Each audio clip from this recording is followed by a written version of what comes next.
Palakkad football കളിക്കിടെയുണ്ടായ തർക്കം പരിഹരിക്കുന്നതിനിടെ 17 വയസ്സുകാരന് തലയ്ക്ക് ഗുരുതരമായി പരിക്കേറ്റു. പാലക്കാട് പട്ടാമ്പി കൊടലൂർ സ്വദേശി KT ഹഫീസിനാണ് പരിക്കേറ്റത്.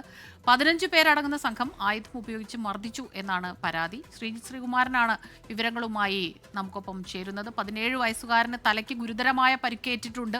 എന്താണ് ഇങ്ങനെ ഒരു അതിക്രമത്തിന് കാരണം? വിവരങ്ങൾ പറയൂ ശ്രീജിത്ത്.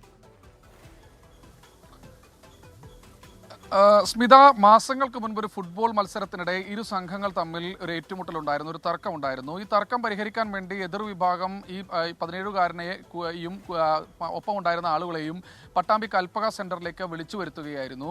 അവിടെ വെച്ച് വീണ്ടും തർക്കമുണ്ടായി. ഈ തർക്കം പരിഹരിക്കാൻ എത്തിയതായിരുന്നു ഈ 17കാരൻ. ആ 17കാരനെ അവിടെ വെച്ച് ക്രൂരമായി മർദ്ദിക്കുകയാണ് ഉണ്ടായത്. കൈക്കും തലയ്ക്കും അടക്കം ഗുരുതരമായി പരുക്ക് ഏറ്റിട്ടുണ്ട്. 15 സംഘമാണ് ആയുധങ്ങൾ ഉപയോഗിച്ച് ആക്രമിച്ചത് എന്നാണ് ഈ കുട്ടി മൊഴി നൽകിയിരിക്കുന്നത്. എന്തായാലും ഇതിൽ 4 പേരെ അറസ്റ്റ് ചെയ്ത് ജാമ്യത്തിൽ വിട്ടുവെന്നാണ് പോലീസ് ഇപ്പോൾ വിശദീകരിച്ചുകൊണ്ടിരിക്കുന്നത്. പക്ഷേ തലയ്ക്ക് ഗുരുതരമായി പരിക്കേറ്റിട്ടുണ്ട്. തുടർ പരാതികളുമായി മുന്നോട്ട് പോകുമെന്ന് തന്നെയാണ് കുടുംബം പറയുന്നത്. മാതാവ് അടക്കമുള്ള ആളുകൾ ഈ പരാതി നൽകുമെന്ന് ഇതിനകം തന്നെ അറിയിച്ചു കഴിഞ്ഞു. എന്തുകൊണ്ടാണ് ഈ 4 പേരെ അറസ്റ്റ് ചെയ്ത് ശേഷ ജാമ്യത്തിൽ വിട്ടത് എന്നതിന് ഒരു കൃത്യമായ മറുപടി ലഭിച്ചേ മതിയാകൂ. SP ക്കും മുഖ്യമന്ത്രിക്കും അടക്കം പരാതി നൽകാനുള്ള തീരുമാനത്തിലാണ് ഈ കുടുംബം. ശ്രീകുമാരനാണ് വിവരങ്ങളുമായി ചേർന്നത്.